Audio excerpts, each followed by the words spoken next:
بسم اللہ الرحمن الرحیم۔ السلام علیکم ورحمۃ اللہ وبرکاتہ۔ ایک بڑی مشہور ربائی ہے،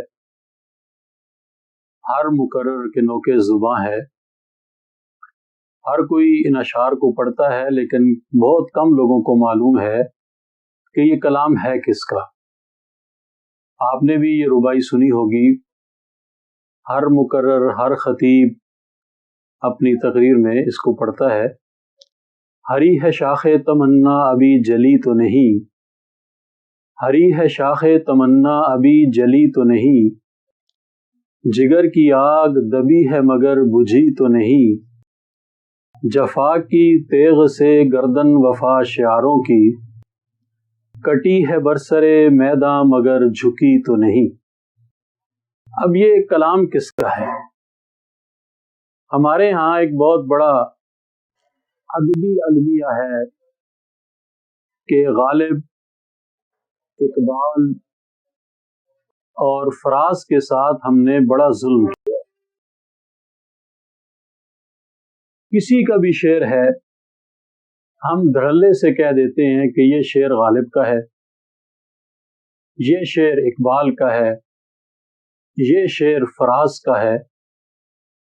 اور اس کو آپ یوں دیکھیں کہ اگر فیس بک پہ آپ سرچ کریں اقبال پوئٹری، اقبال کی شاعری آپ دیکھنا چاہیں تو آپ یقین مانیں کہ عقل دنگ رہ جاتی ہے کہ جب آپ فیس بک پہ سے سرچ کریں گے تو جو شاعری آپ کے سامنے آئے گی اس میں 80% شاعری وہ ہے جو اقبال کی ہے ہی نہیں، اور اتنے سطحی قسم کے اشعار ہیں کہ انسان سر پکڑ کے بیٹھ جاتا ہے، یا اللہ یہ کتنا بڑا ظلم یہ لوگ کرتے ہیں۔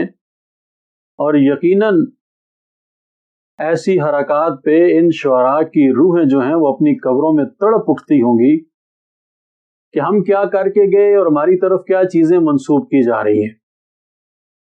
ایسے ہی یہ ربائی ہے جو بھی آپ کی خدمت میں پیش کی گئی، تو خود ہم نے کئی لوگوں سے سنا کہ یہ اقبال کا کلام، کسی نے کہا فیض کا کلام ہے، کسی نے کہا یہ جالب کا کلام ہے۔ تو اس لیے ہم نے آج یہ مناسب سمجھا کہ آج کی اس نشست میں اس ربائی سے متعلق گفتگو کی جائے اور اپنے سامعین کو یہ بات بتائی جائے کہ اس کا شاعر کون ہے۔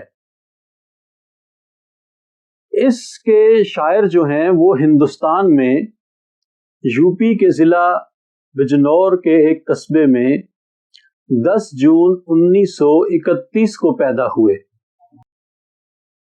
1938 کے سفر جالندھر میں حکیم الامت مولانا اشرف علی تھانوی رحمۃ اللہ علیہ نے مدرسہ خیر المدارس جالندھر میں ان کی بسم اللہ کرائی تھی۔ اس کے بعد ابتدائی دینی کتابیں انہوں نے اپنے والد محترم مولانا عماد الدین انصاری صاحب فاضل دارالعلوم دیوبند سے پڑھی۔ اس کے بعد ان کے والد محترم نے انہیں خیر المدارس جالندھر میں داخل کروا دیا، جہاں حضرت مولانا خیر محمد جالندری رحمۃ اللہ علیہ کی سرپرستی میں حضرت مولانا مفتی فقیر اللہ صاحب اور حضرت علامہ محمد شریف کشمیری صاحب سے انہوں نے ابتدائی کتابیں پڑھی۔ بعد ازاں آپ کے والد محترم آپ کو دارالعلوم دیوبند لے آئے، جہاں آپ نے حکیم الاسلام حضرت مولانا قاری محمد طیب قاسمی صاحب، حضرت مولانا محمد ادریس کاندلوی صاحب، حضرت مولانا اعزاز علی صاحب اور حضرت مولانا عبدالحق صاحب سے استفادہ کیا۔ 1946 میں آپ کے دورہ حدیث شریف کی تکمیل ہوئی اور بخاری شریف آپ نے شیخ الاسلام حضرت مولانا حسین احمد مدنی رحمۃ اللہ علیہ سے پڑھنے کا شرف حاصل کیا۔ یاد رہے کہ قیام دارالعلوم دیوبند کے زمانے میں شیخ الاسلام حضرت علامہ شبیر احمد عثمانی، مولانا محمد ابراہیم بلیاوی مفتی اعظم حضرت مولانا مفتی محمد شفیع اور حضرت مولانا محمد طاہر قاسمی رحمۃ اللہ علیہ مجمعین کی خصوصی شفقتیں آپ کو حاصل رہیں اور آپ نے ان حضرات کی قیادت میں تحریک پاکستان میں بھرپور حصہ لیا۔ قیام پاکستان کے بعد آپ پاکستان آ گئے اور پشاور میں علاقہ ڈبگری محلہ جوگن شاہ میں رہائش اختیار کی۔ 1960 میں گل بہار میں ذاتی مکان تعمیر کیا اور وہاں منتقل ہو گئے۔ پشاور آمد کے بعد آپ نے اپنے والد صاحب کے ساتھ مل کر سرحد برقی پریس اور کتب خانہ انصاریہ قائم کیے اور 1965 میں دواخانہ مفید عام کا آغاز کیا۔ دارالعلوم دیوبند میں قیام کے عرصے میں ہی آپ نے مولانا حکیم محمد ارشاد صاحب سے طب کی تعلیم حاصل کی تھی اور اب یہاں پشاور میں انہوں نے دواخانے کا آغاز کیا اور اس کا نام رکھا دواخانہ مفید عام۔ یہاں پاکستان میں مختلف اوقات میں آپ وفاقی شرعی عدالت کے مشیر رہے، ریجنل رؤیت ہلال کمیٹی کے ممبر رہے، ضیاء الحق کے دور میں صوبائی مجلس شورا کے ممبر رہے، تعلیمی کونسل صوبہ سرحد کے ممبر رہے اور صوبائی زکوٰۃ کونسل کے ممبر رہے۔ اس کے علاوہ جج برائے صدارتی ایوارڈ یافتہ کتب سیرت وزارت مذہبی امور پاکستان بھی رہے۔ 1953 سے ریڈیو پاکستان کے پروگرام روشنی میں بیانات کا آغاز کیا اور بیانات کا یہ سلسلہ تقریباً 50 سال تک جاری رہا۔ ریڈیو کے کئی مذہبی پروگراموں، مذاکروں اور حی علی الفلاح پروگرام میں آپ کی شمولیت رہی۔ آپ پاکستان ٹیلی ویژن سے بھی وابستہ رہے، فہم القرآن اور کئی دوسرے دینی پروگراموں میں شرکت کی۔ 1980 میں قصص القرآن پروگرام آپ کا بہت مشہور ہوا، جس کی 64 اقساط نشر ہوئی۔ اب یہ اپنی شاعری سے متعلق خود فرماتے ہیں کہ میں مولانا پروفیسر انوار الحسن صاحب سے شاعری میں اصلاح لیا کرتا تھا۔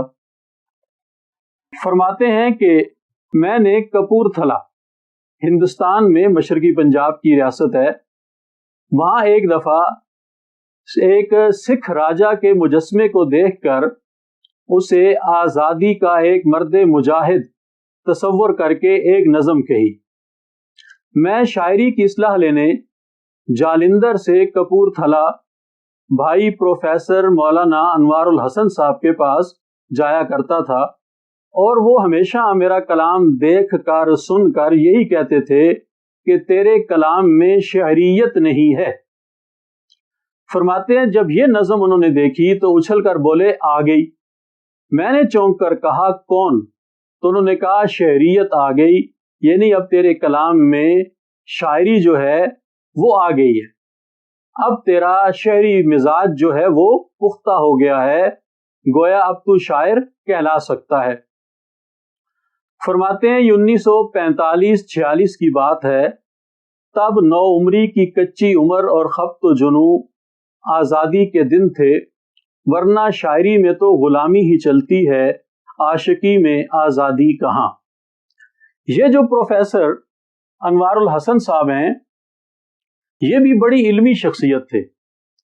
مولانا عماد الدین انصاری صاحب نے ان کو اپنا منہ بولا بیٹا بنایا ہوا تھا اور ان کا سارا تعلیمی سلسلہ جو ہے وہ مولانا عماد الدین صاحب کی سرپرستی ہی میں مکمل ہوا۔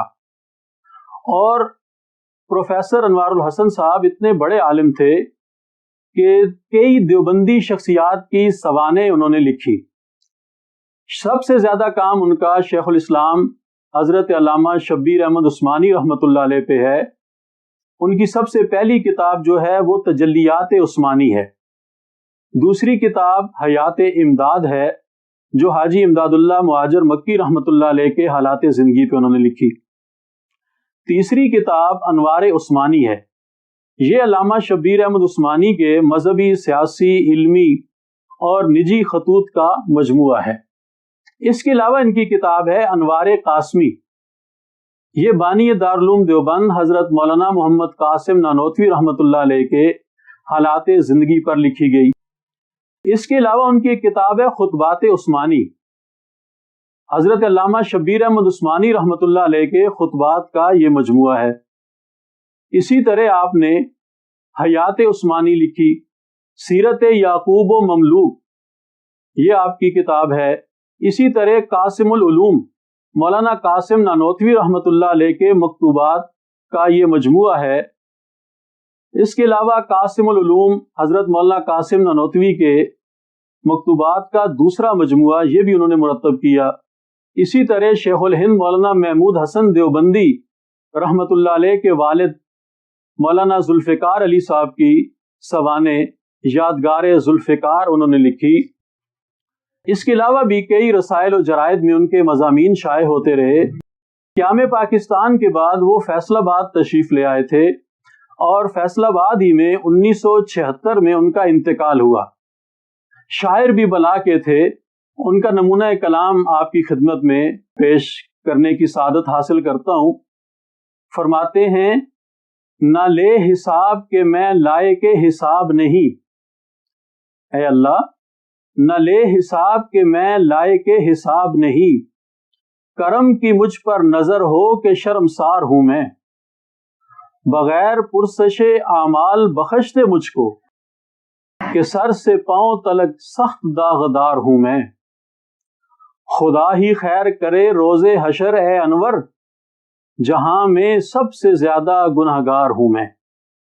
تو ان سے یہ مولانا جو ہیں یہ اصلاح لیا کرتے تھے۔ مولانا کی مزید شاعری اور علمی ادبی خدمات کے حوالے سے ہم پھر کبھی آپ کے سامنے تفصیلات پیش کریں گے۔